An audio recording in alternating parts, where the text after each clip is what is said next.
പഴയ നിയമത്തിലെ ഒരു ആഘോഷത്തിൽ നിന്നാണ് ജൂബിലി സഭയുടെ ചരിത്രത്തിലെ ആരംഭിക്കുന്നത്.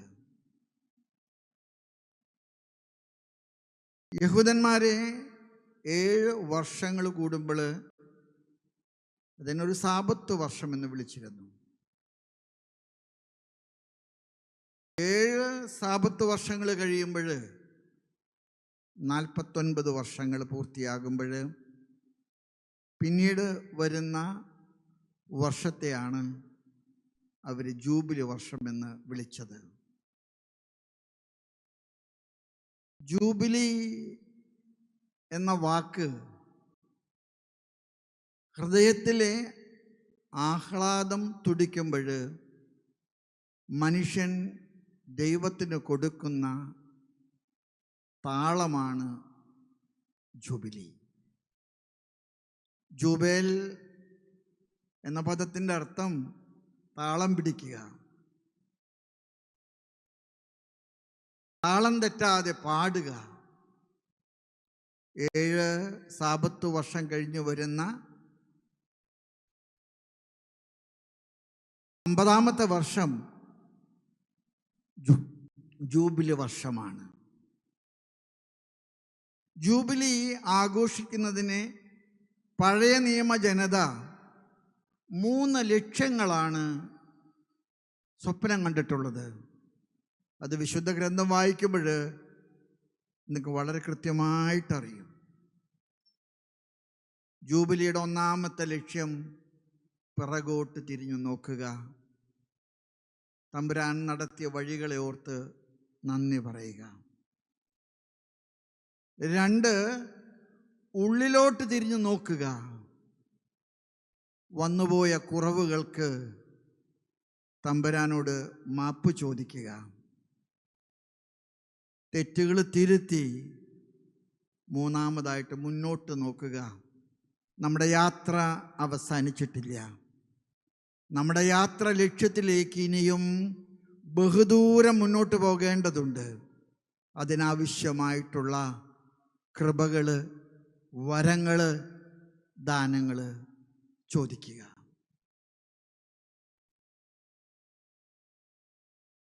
ആയിരത്തി 1967 അമേരിക്കയിലെ കരിസ്മാറ്റിക് പ്രസ്ഥാനം ആദ്യമായിട്ട് ഉടലെടുക്കുന്നത്. പ്രൊട്ടസ്റ്റന്റ് വിഭാഗങ്ങളിലെ ആവേശപൂർവമായിട്ടുള്ള പരിശുദ്ധാത്മാവിനോടുള്ള അഭിഷേക പ്രാർത്ഥനകളൊക്കെ കണ്ടപ്പോൾ കത്തോലിക്കരുടെ ഇടയിലും പരിശുദ്ധാത്മാവിൻ്റെ അഭിഷേകത്തിന് വേണ്ടിയൊരു ദാഹമുദിച്ചു. അങ്ങനെയാണ് കത്തോലിക്ക സഭയിലെ കരിസ്മാറ്റിക് മുന്നേറ്റം ഉണ്ടാകുന്നത്. 1976 കരിസ്മാറ്റിക് മുന്നേറ്റം കേരള സഭയിൽ കൊടുങ്കാറ്റായിട്ട് ആഞ്ഞടിച്ചു. അതിൻ്റെ സുവർണ ജൂബിലി നമ്മൾ ഇന്ന് കൊണ്ടാടുകയാണ്. ഇവിടെ നമ്മൾ ആരംഭിക്കുന്നതിന് മുൻപ് ഓർക്കേണ്ട ചിലരെ പ്രത്യേകം പേര് പറഞ്ഞോർത്തു. ഭയങ്കരനായിട്ടുള്ള കൊല്ലത്തെ മെത്രാനായിരുന്ന അഭിയോന്യനായ ജെറോം പിതാവ് കരിസ്മാറ്റിക്ക് തലയ്ക്കടിച്ച ഒരു വലിയ ഇടയനായിരുന്നു. അതുപോലെ തന്നെ ഇവിടെ സൂചിപ്പിച്ച ആർമണ്ടച്ചൻ, കപ്പൂച്ചൻ സഭയിൽ നിന്ന് ആർമണ്ടച്ചനാണ് ആദ്യമായിട്ട് കരിസ്മാറ്റിക് ധ്യാനങ്ങൾ കേരളത്തിൽ സംഭവിക്കാനായിട്ട് കാരണക്കാരനായത്. കപ്പൂച്ചൻ ഫാദേഴ്സിൻ്റെ സഹായത്തോടുകൂടെ ഭരണങ്ങാനത്ത് ആദ്യമായിട്ട് കരിസ്മാറ്റിക് ധ്യാനങ്ങൾ ആരംഭിച്ചതായിട്ട് നമുക്കറിയാം. പിന്നീട് വിൻസെൻഷ്യൻ ഫാദേഴ്സിൻ്റെ നേതൃത്വത്തിൽ പോട്ടയിലെ കരിസ്മാറ്റിക് പ്രസ്ഥാനത്തിൻ്റെ ഒരു നവീകരണ കേന്ദ്രം ആരംഭിച്ചു. നിങ്ങൾക്കറിയാം, പോട്ട ധ്യാന കേന്ദ്രം എന്ന് പറഞ്ഞാൽ അത് കരിസ്മാറ്റിക്കിൻ്റെ ഒരു അടയാള നാഴികക്കല്ലാണ്. പോട്ടയിലെ സ്ഥലം പോരാതെ വന്നപ്പോൾ അന്ന് സ്ഥലം അന്വേഷിച്ച് അന്നത്തെ മാത്യു നായ്ക്കലാമ്പറമ്പിലച്ചനും പനക്കലച്ചനും വള്ളൂരാനച്ചനും ഒക്കെ വട്ടം കറങ്ങി നടക്കുന്ന സമയത്ത് കുണ്ടുകുളം പിതാവ് അവരോട് പറഞ്ഞു, നമുക്കൊരു സ്ഥലം കണ്ടുപിടിക്കണം, നിങ്ങൾ വല്ലതും അന്വേഷിക്കുക. അപ്പോഴാണ് ഇവിടെ തൃശ്ശൂരിലെ കച്ചവടക്കാരെല്ലാം കൂടെ ആരോഗ്യ മേഖലയിൽ ഒരു സ്ഥാപനം തുടങ്ങാനായിട്ട് ആഗ്രഹിച്ചുകൊണ്ട് ഒരു ഹോസ്പിറ്റല് ഇവിടെ തുടങ്ങി. ആ ഹോസ്പിറ്റലിൻ്റെ പേര് ഡിവൈൻ ഹോസ്പിറ്റൽ എന്നായിരുന്നു. കുണ്ടുകുളം പിതാവ് അവരോട് നല്ല വാക്കൊക്കെ പറഞ്ഞ് മനസ്സിലാക്കിയപ്പോൾ അവർ പറഞ്ഞു, പിതാവ് ഞങ്ങളത് തന്നേക്കാം, ഞങ്ങൾക്ക് അത്യാവശ്യം കാശൊക്കെ തരണം. അപ്പോൾ പിതാവ്, നിങ്ങൾക്കറിയാം, വളരെ ജനകീയനായിട്ടുള്ളൊരു പിതാവാണ്. പിതാവ് അവരോട് പറഞ്ഞു, ഞാൻ നിങ്ങൾക്കൊരു വാക്ക് പറഞ്ഞേക്കാം, നിങ്ങൾ ആഗ്രഹിച്ചു തുടങ്ങിയ ഈ ഡിവൈൻ ഞാൻ പേര് മാറ്റില്ല. Praise the Lord. ആ പേര് നിലനിർത്തിക്കൊണ്ട് ഞാൻ ഇതിനെ പരിവർത്തനം ചെയ്തോളാം. അങ്ങനെയാണ് ഈ വലിയ മുന്നേറ്റത്തിന് ഡിവൈൻ എന്ന പേര് സംജാതമാകുന്നത്.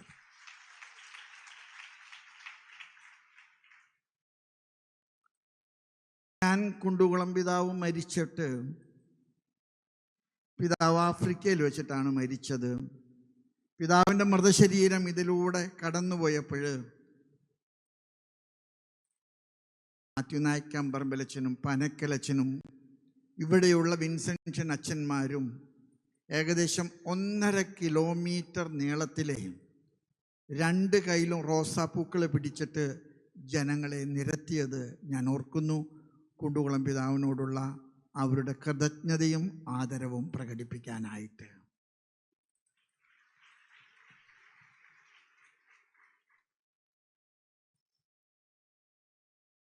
ബെനഡിക്ട് 16 മാർപ്പാപ്പ പന്തക്കുസ്തായ്ക്ക് നൽകിയ ഒരു വലിയ ഉപദേശത്തിലെ ജനങ്ങളോട് പറഞ്ഞ ഒരു സത്യം, അതെനിക്ക് തോന്നുന്നു ഇന്ന് ഈ ജൂബിലി വേളയിൽ ഓർമ്മിക്കാൻ നമുക്ക് കാരണമാകട്ടെ. Pentecost is not an end reality. It shall be a never-ending reality. കഴിഞ്ഞുപോയ എന്തിൻ്റെ ഒന്നിൻ്റെ ഓർമ്മ അനുസ്മരിക്കുന്നതല്ല പന്തക്കുസ്ത. ഒരിക്കലും അവസാനിക്കാത്ത പരിശുദ്ധാത്മാവിൻ്റെ ഇടപെടലിൻ്റെ ആഘോഷമാണ് പന്തക്കുസ്ത. അതുകൊണ്ട് ഞാൻ കരിസ്മാറ്റിക് പ്രസ്ഥാനത്തിൻ്റെ 25 വർഷത്തെ ജൂബിലി കൊണ്ടാടുമ്പോൾ ഞാൻ നിങ്ങളോട് പറയും, നിങ്ങൾ കേരളത്തിലെ കത്തോലിക്ക സഭയ്ക്ക് കൊടുത്തിട്ടുള്ള ഏറ്റവും വലിയ സമ്മാനവും സംഭാവനയും പരിശുദ്ധാത്മാവിൻ്റെ നിറവിൽ പ്രവർത്തിക്കുന്ന ഒരു സഭയെ കെട്ടിപ്പടുക്കുന്നതിൽ കൊടുത്തിട്ടുള്ള സംഭാവനയാണ്. നമുക്ക് സ്ഥാപനങ്ങളോ കെട്ടിടങ്ങളോ ഒന്നും തന്നെ ഇല്ല.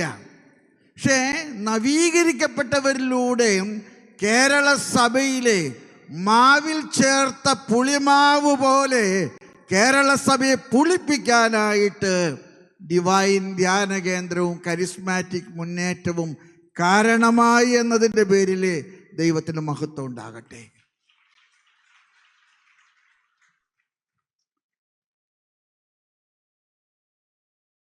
ഈ റിന്യൂവൽ മൂവ്മെന്റ് എന്ന് പറയുമ്പോൾ നിങ്ങൾ മനസ്സിലാക്കണം, എന്താണ് ഈ റിന്യൂവൽ എന്നത് കൊണ്ട് നമ്മൾ അർത്ഥമാക്കേണ്ടത്. പള്ളി പുതുക്കി പണിയുന്നതിന് പറയുന്നത് ഞങ്ങളുടെ പള്ളി റിന്യൂ ചെയ്യാണ്. കെട്ടിടങ്ങളും കല്ലും മണ്ണും കൂട്ടി പുതുക്കി പണിയുന്നതിനെ അല്ല കരിസ്മാറ്റിക് മൂവ്മെൻറ്റിലെ റിന്യൂവൽ എന്ന് പറയുന്നത്. റിന്യൂവൽ എന്ന വാക്ക് കരിസ്മാറ്റിക് പ്രസ്ഥാനത്തിലെ ഉപയോഗിക്കുന്നത് പ്രഥമത വ്യക്തികളുടെ നവീകരണത്തിനെ ഓർമ്മപ്പെടുത്താനാണ്. The renewal of the individual. പന്തക്കുസ്തായിലെ നൽകപ്പെട്ട ദാനങ്ങൾ ഉപയോഗിച്ചുകൊണ്ട് നമ്മുടെ വ്യക്തി ജീവിതത്തിലെ വലിയ മാറ്റങ്ങൾ ഉണ്ടാക്കാൻ കഴിയുമെന്ന് നമ്മുടെ സഭകളെ ഓർമ്മപ്പെടുത്തിയ ഒരു വലിയ മുന്നേറ്റമാണ് കരിസ്മാറ്റിക് മുന്നേറ്റം. ഞാൻ മേജർ ആർച്ച് ബിഷപ്പായതിനു ശേഷം പരിശുദ്ധ പിതാവ് ഫ്രാൻസിസ് മാർപ്പാപ്പയെ കണ്ടപ്പോഴും ഫ്രാൻസിസ് മാർപ്പാപ്പ എന്നോട് സഭയെക്കുറിച്ച് 3 കാര്യങ്ങൾ പറഞ്ഞു, പ്രത്യേകിച്ച് കേരളത്തിലെ സഭയെക്കുറിച്ച്. അത് 3 എനിക്ക് തോന്നുന്നു കരിസ്മാറ്റിക് പ്രസ്ഥാനവുമായി സഭ നടത്തിയ പോരാട്ടത്തിൻ്റെ ഓർമ്മകളുടെ സമ്മാനങ്ങളാണ്. 1, നിങ്ങളുടെ സഭയിലെ അല്ലെങ്കിൽ നിങ്ങളുടെ നാട്ടിലെ അനുദിന ബലിയോട് ജനം കാണിക്കുന്ന അനിതര സാധാരണമായിട്ടുള്ളൊരു ഭക്തി. നമ്മൾ ഞായറാഴ്ച കുർബാനക്കാരല്ല. നല്ല കത്തോലിക്കൻ കേരളത്തിലെ സമയമുണ്ടെങ്കിൽ, കൊക്കിൽ ജീവനുണ്ടെങ്കിൽ എല്ലാ ദിവസവും കുർബാന കാണാൻ കൊതിക്കുന്നവനാണ്. ഇതൊരു വലിയ കാര്യമാണ്. അതിനെ പ്രോത്സാഹിപ്പിക്കുന്നതിലെ കരിസ്മാറ്റിക് മുന്നേറ്റം നൽകിയ സംഭാവനകൾ അനിതര സാധാരണമാണ്. 2, കരിസ്മാറ്റിക് പ്രസ്ഥാനത്തിലൂടെ കേരള സഭയ്ക്ക് വന്നിട്ടുള്ള വലിയ മാറ്റങ്ങൾ. 1, ഭക്തിയിൽ നിന്ന് വിശുദ്ധ ഗ്രന്ഥത്തിൻ്റെ വായനയിലേക്കും വിശുദ്ധ ഗ്രന്ഥത്തിൻ്റെ ജീവിതത്തിലേക്കും കടക്കാനുള്ള ഒരു വലിയ പ്രചോദനം. ഇന്ന് വിശുദ്ധ ഗ്രന്ഥം വായിക്കാത്തവരെ കേരള സഭയിൽ ഉണ്ടോ എന്ന് ചോദിച്ചാൽ അപൂർവം ഉണ്ടാകാം. പക്ഷെ വിശുദ്ധ ഗ്രന്ഥം വായിക്കുക, വിശുദ്ധ ഗ്രന്ഥം ധ്യാനിക്കുക, വിശുദ്ധ ഗ്രന്ഥം പ്രഘോഷിക്കുക, അത് കരിസ്മാറ്റിക് മുന്നേറ്റം നൽകിയ വലിയ ഒരു കൃപയാണ്. ഞാനിവിടെ ഫിയാത്ത് മിഷൻകാരെയൊക്കെ കണ്ടു. ഞാൻ അവരെ മാത്രം എടുത്ത് പറയുന്നതിൽ നിങ്ങൾ ആരും പരിബോധം വിചാരിക്കരുത്. അവർ ചെയ്യുന്ന ഏക ശുശ്രൂഷ എന്താണെന്നറിയാമോ? ആരും അറിഞ്ഞിട്ടില്ലാത്ത ബൈബിള് ഭാഷകൾ അവരവരുടെ ഗോത്രഭാഷകളിലും നാട്ടുഭാഷയിലും തർജ്ജമ ചെയ്ത് പ്രസിദ്ധീകരിച്ച് ജനങ്ങളിലേക്ക് എത്തിക്കുന്നതിന് അവർ നടത്തുന്നൊരു പോരാട്ടമുണ്ട്. അത് നമ്മുടെ സന്യാസ സഭകളും ആശ്രമങ്ങളും സ്ഥാപനങ്ങളൊക്കെ ചെയ്യുന്നതിൽ നിന്നൊക്കെ വളരെ വളരെ വ്യത്യാസമുണ്ട്. നമ്മൾ ആസ്പത്രികൾ നടത്തുന്നുണ്ട്, നമ്മൾ പള്ളിക്കൂടങ്ങൾ നടത്തുന്നുണ്ട്, നമ്മൾ ആതുരാലയങ്ങൾ ഇതൊക്കെ വലിയ ശുശ്രൂഷകളാണ്. ഞാൻ അതിനെ ഒന്നും കുറച്ച് കാണാൻ ആഗ്രഹിക്കുന്നില്ല. പക്ഷെ നമ്മുടെ ഹൃദയങ്ങളിലേക്ക് ബൈബിള് കത്തോലിക്കൻ്റെ തലയ്ക്ക് വെച്ചിരിക്കുന്ന കിരീടമാണെന്ന് നമ്മെ ഓർമ്മപ്പെടുത്താൻ കാരണമായത് കരിസ്മാറ്റിക് മൂവ്മെൻറ്റിലൂടെയാണ്. പണ്ട് ഞങ്ങളുടെ നാട്ടിൽ അച്ഛൻ കുടുംബ പ്രതിഷ്ഠയ്ക്ക് വരുമ്പോൾ ഞങ്ങൾ തന്ത്രം ചെയ്യാറുണ്ട്. എന്താണെന്നറിയാമോ? അച്ഛൻ ഒരു വീട്ടിലെ കർമ്മം കഴിയുമ്പോൾ ആ വീട്ടിലെ ബൈബിൾ അടുക്കളയിൽ കൂടെ കൊണ്ടുവന്ന് അച്ഛൻ വരുന്നതിന് മുമ്പ് പ്രതിഷ്ഠിച്ചു വയ്ക്കും. സ്വന്തമായിട്ട് ബൈബിളുള്ള കുടുംബങ്ങൾ, സ്വന്തമായിട്ട് ബൈബിൾ വായിക്കുന്ന ഒരു താല്പര്യമുള്ള കുടുംബങ്ങൾ നമ്മുടെ ഇടയിൽ അങ്ങനെ ഉണ്ടായിരുന്നില്ല. നമ്മളതിൻ്റെ പേരിൽ മോശം ക്രിസ്ത്യാനികളാണെന്നുള്ള അർത്ഥത്തിലല്ല ഞാനിത് പറയുന്നത്. പക്ഷെ ഇന്ന് ബൈബിള് പൂർണ്ണമായിട്ട് വായിക്കാത്തവൻ, ബൈബിള് പൂർണ്ണമായിട്ട് എഴുതി പഠിക്കാത്തവൻ, ബൈബിള് മറ്റുള്ളവർക്ക് കൊടുക്കാൻ ഇഷ്ടം കാണിക്കാത്തവൻ കത്തോലിക്കനല്ല എന്ന് വരുന്ന അർത്ഥത്തിൽ ബൈബിളിൻ്റെ വ്യാഖ്യാനവും വ്യാപനവും കരിസ്മാറ്റിക് മുന്നേറ്റത്തിലൂടെ സംഭവിച്ചു എന്നുള്ളതിൽ ദൈവത്തിൻ്റെ മഹത്വത്തിന് ഞാൻ കരഘോഷങ്ങളോടുകൂടി നന്ദി പറയുകയാണ്.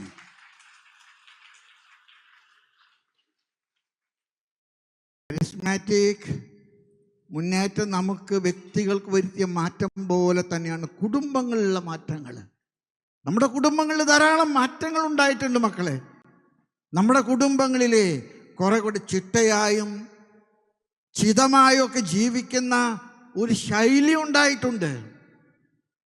ഞാൻ ചിലപ്പോഴൊക്കെ പറയാൻ ആഗ്രഹിക്കുന്നുണ്ട്, മദ്യവർജനം 100% സാക്ഷാത്കരിക്കാൻ നമുക്ക് കഴിഞ്ഞിട്ടില്ലെങ്കിൽ പോലും കരിസ്മാറ്റിക് പ്രസ്ഥാനത്തിൻ്റെ സ്വാധീനത്തിലൂടെ 7 അയലക്കത്ത് മദ്യം അടുപ്പിക്കാത്ത ധാരാളം കുടുംബങ്ങൾ നമ്മുടെ സമൂഹത്തിലെ ഉടലെടുത്തു എന്നുള്ളതിൽ നമുക്ക് സന്തോഷിക്കണം. ആഡംബരങ്ങൾ, സ്വർണം, വസ്ത്രങ്ങൾ, ഇതൊക്കെ ഒരു ബാഹ്യമോടിയാണെന്നും ഇതിലല്ല നമ്മുടെ ആഭിജാത്യം ഇരിക്കുന്നത് എന്നൊക്കെ ജനങ്ങൾക്കിന്ന് നല്ല തിരിച്ചറിവുണ്ട്. വലിയ തിരിച്ചറിവോട് കൂടിയിട്ടാണ് നമ്മൾ ഇന്ന് ജീവിക്കുന്നത്.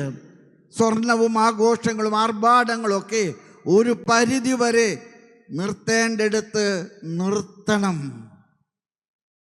ആ നിർത്തേണ്ടടുത്ത് നിർത്താനായിട്ട് നമ്മുടെ ജനത്തിനെ ശാക്തീകരിച്ച ദൈവത്തിൻ്റെ ഒരു കൃപയുടെ മൂവ്മെൻ്റാണ് കരിസ്മാറ്റിക് മൂവ്മെൻ്റ്. ഞാൻ ചിലപ്പോഴൊക്കെ വിചാരിക്കാറുണ്ട്, നമ്മുടെ ഇടവകളിലൊക്കെ പണ്ട് വാർഷിക ധ്യാനമൊക്കെ ഉണ്ടായിരുന്നു, ഒരു നല്ല കുമ്പസാരമൊക്കെ ഉണ്ടായിരുന്നു. അതും മാറ്റിയിട്ട് പോപ്പുലർ മിഷൻ ധ്യാനങ്ങൾ, വീട് വീടാന്തരം കയറി ഇറങ്ങുന്നു, വരാത്തവരെ പിടിച്ചുകൊണ്ടുവരുന്നു, ആളുകളെ ഒന്നിപ്പിക്കുന്നു. ഇടവക മുഴുവൻ നവീകരിക്കാനായിട്ട് കരിസ്മാറ്റിക് മുന്നേറ്റത്തിൻ്റെ ഫലമായിട്ട് നടത്തിയ പോപ്പുലർ മിഷൻ ധ്യാനങ്ങളെക്കുറിച്ച് എത്ര കർത്താവിനെ മഹത്വപ്പെടുത്തിയാലും പോരാ പോരാ എന്ന് എൻ്റെ മനസ്സ് ഇപ്പോഴും പറയുന്നുണ്ട്. അത്രയ്ക്ക് വളരെയേറെ നമ്മൾ ചെയ്തിട്ടുണ്ട്. സ്നേഹമുള്ള എൻ്റെ സഹോദരങ്ങളെ, നമ്മുടെ സഭയുടെ ഒരു വലിയ നന്മ എന്ന് പറയുന്നത് ഇന്നും നമുക്ക് ദൈവവിളികൾക്ക് കുറവില്ല. ലക്ഷണങ്ങൾ കുഴപ്പം പിടിച്ച ലക്ഷണങ്ങളൊക്കെ കാണിക്കുന്നുണ്ട്, പക്ഷെ എന്നാലും ഇന്നും നമുക്ക് ദൈവവിളികൾക്ക് കുറവില്ല. നിങ്ങൾ വിചാരിക്കുന്ന ദൈവവിളികൾ കിട്ടുന്നത് നിങ്ങൾ സത്യദീപത്തിലും പ്രേക്ഷിത കേരളത്തിലും മേരി വിജയത്തിലും ഷാലോമിലൊക്കെ കൊടുക്കുന്ന പരസ്യങ്ങൾ കൊണ്ടാണെന്നാണ്? അല്ല. ഒരു വീട്ടിൽ നിന്ന് ഒരാളെങ്കിലും കർത്താവിൻ്റെ വേലയ്ക്ക് പോയില്ലെങ്കിൽ അത് കർത്താവ് പിടിക്കുമെന്നുള്ള ഒരു ചിന്ത നമ്മുടെ ജനങ്ങളുടെ ഹൃദയത്തിലേക്ക് എത്തിക്കുന്നതിൽ, ദൈവവിളി വർദ്ധിപ്പിക്കുന്നതിൽ കരിസ്മാറ്റിക് മുന്നേറ്റം ദൈവത്തിൻ്റെ വലിയ കരുണയുടെ കവാടമായിട്ട് നമ്മുടെ സഭയിൽ തുറക്കപ്പെട്ടിട്ടുണ്ട്.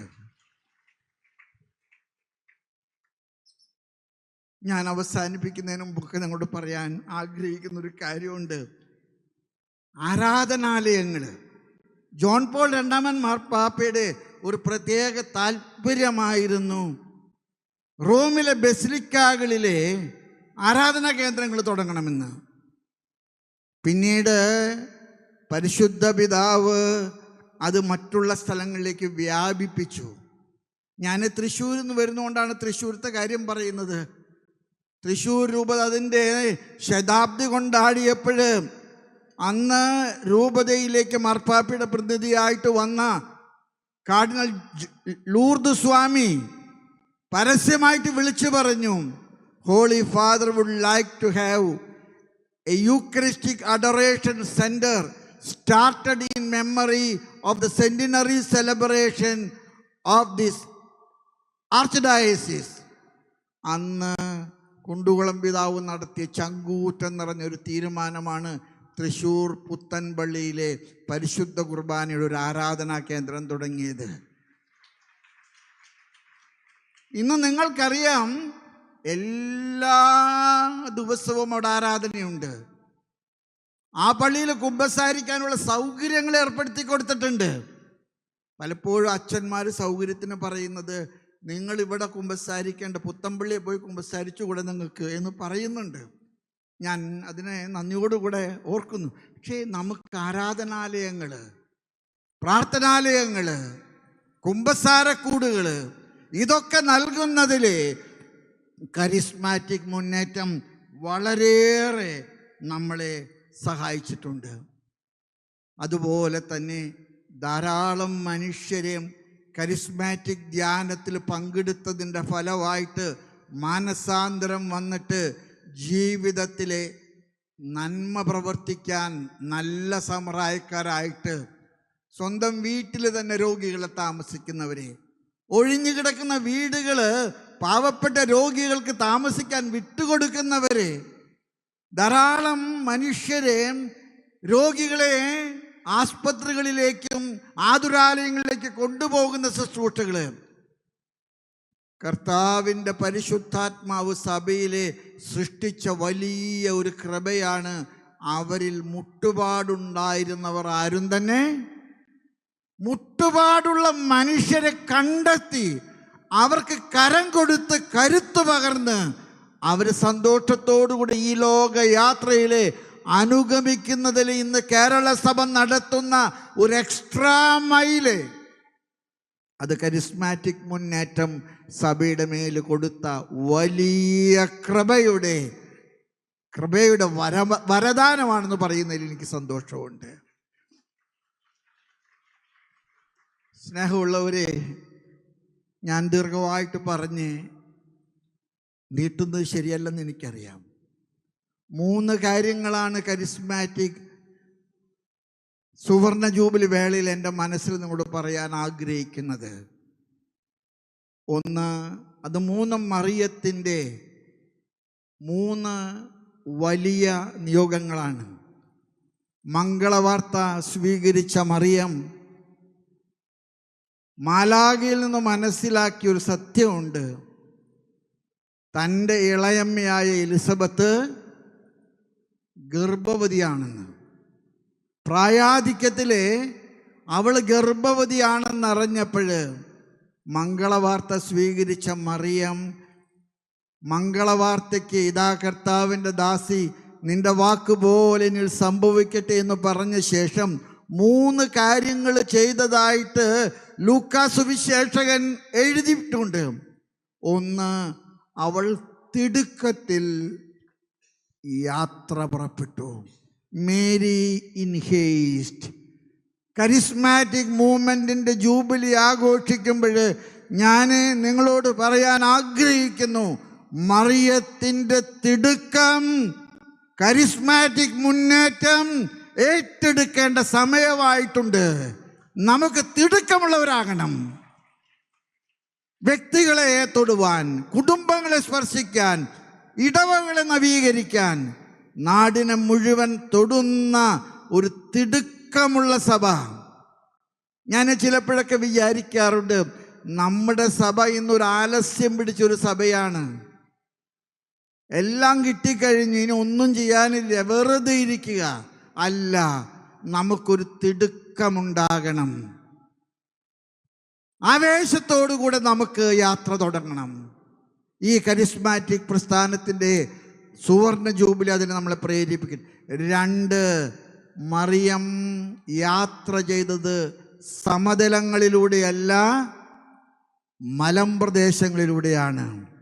ജീവിതം എളുപ്പമാക്കാനുള്ള തന്ത്രങ്ങൾ ഇന്ന് നമ്മുടെ ഇടയിൽ വലിയ പ്രലോഭനമാണ്. എല്ലാം എളുപ്പമാക്കണം, ഒന്നിനും ബുദ്ധിമുട്ടില്ലാത്ത വിധത്തിൽ എല്ലാം എളുപ്പമാക്കാനായിട്ട് നമ്മൾ നടത്തുന്ന വലിയൊരു പോരാട്ടമുണ്ട്. അവിടെ മറിയത്തെക്കുറിച്ച് പറയുന്നു, അവൾ മലമ്പ്രദേശത്തോടുകൂടെ യാത്ര ചെയ്തു.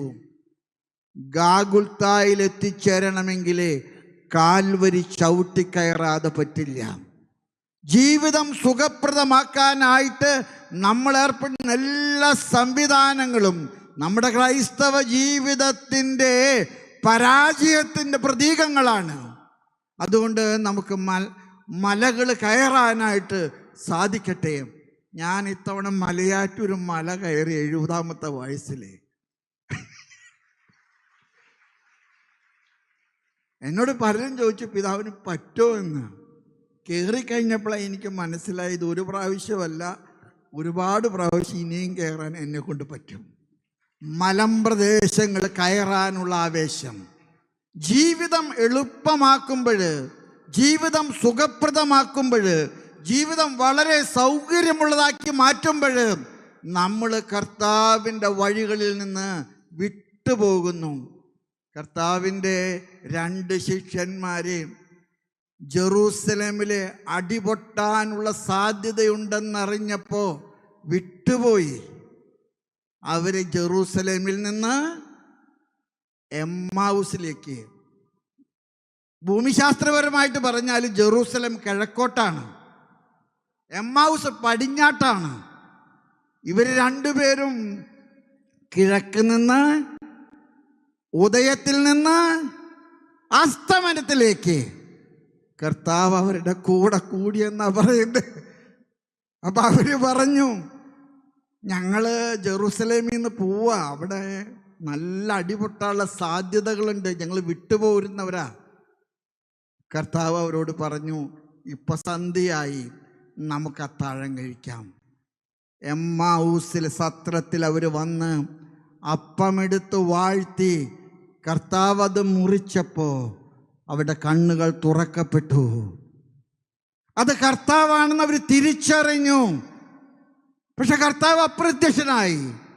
എൻ്റെ പ്രിയപ്പെട്ട എല്ലാ സഹോദരനോട് എനിക്ക് പറയാൻ ആഗ്രഹമുണ്ട്, ജീവിതം കൂടുതൽ സുഖപ്രദമാകുമ്പോൾ നമ്മൾ എമ്മാവൂസിലേക്ക് യാത്ര ചെയ്യുന്നവരാണ്.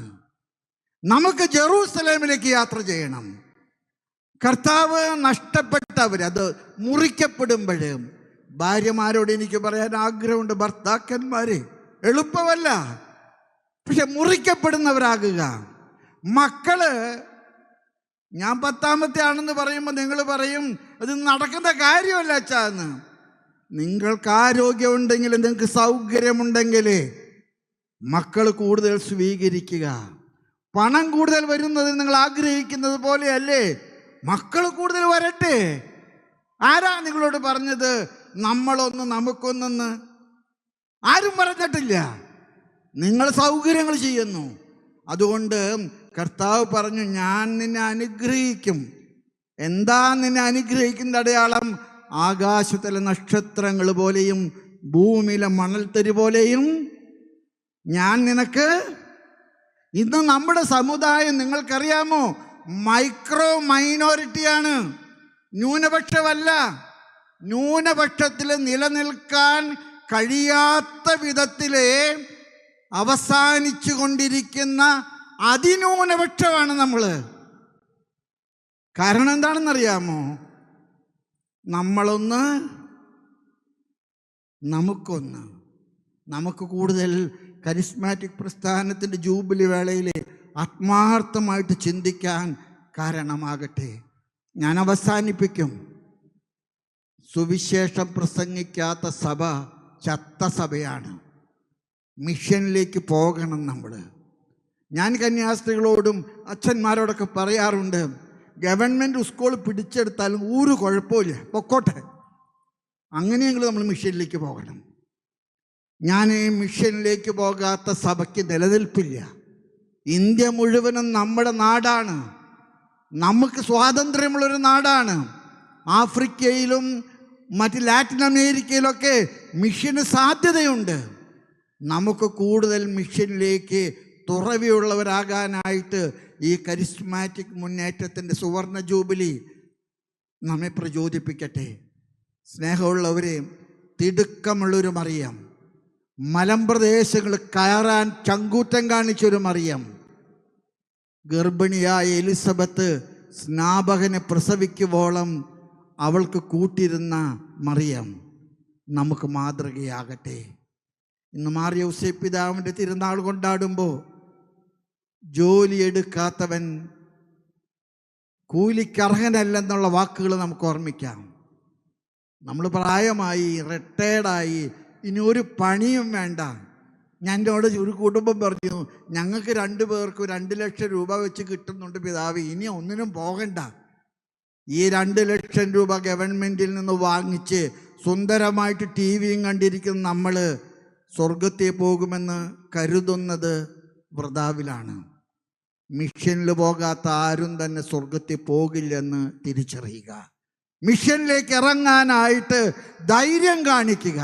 തലവെട്ടട്ടെ, എന്തെങ്കിലും സംഭവിക്കട്ടെ, മിഷൻ പ്രവർത്തനങ്ങളില്ലാത്ത സഭയ്ക്ക് നിലനിൽക്കാൻ സാധിക്കുകയില്ലെന്ന് നിങ്ങൾക്കറിയാമല്ലോ. ആദിമസഭ രക്തസാക്ഷികളുടെ ചുടുനിണം വീണ മണ്ണിലാണ് പടർന്ന് പന്തലിച്ചത്. ജീവിതം സുഖപ്രദമാകുമ്പോൾ സഭ തളരുകയാണെന്ന് തിരിച്ചറിയുക. ഞാൻ നിങ്ങളുടെയൊക്കെ പ്രാർത്ഥന യാചിക്കുകയാണ്. നിങ്ങൾ എന്നെക്കുറിച്ച് ഓർത്ത് പ്രാർത്ഥിക്കണം. സഭയുടെ എല്ലാ നിയോഗങ്ങൾ, നമ്മുടെ സിറോ മലബാർ സഭയുടെയും ലാറ്റിൻ സഭയുടെയും മലങ്ക് സഭയുടെയും എല്ലാ സന്യാസ സമൂഹങ്ങളുടെയും എല്ലാ രൂപതകളുടെയും എല്ലാ സംഘടനകളുടെയും എല്ലാവരുടെയും നിയോഗങ്ങൾ ഈ കുർബാനയിൽ സമർപ്പിച്ചുകൊണ്ട് നമുക്ക് ഈ നവീകരണത്തിൻ്റെ ജൂബിലിയുടെ കുർബാന കർത്താവിനെ ആത്മാർത്ഥതയോടും ആഴമായ ഭക്തിയോടും തുടർന്നുള്ള നമ്മുടെ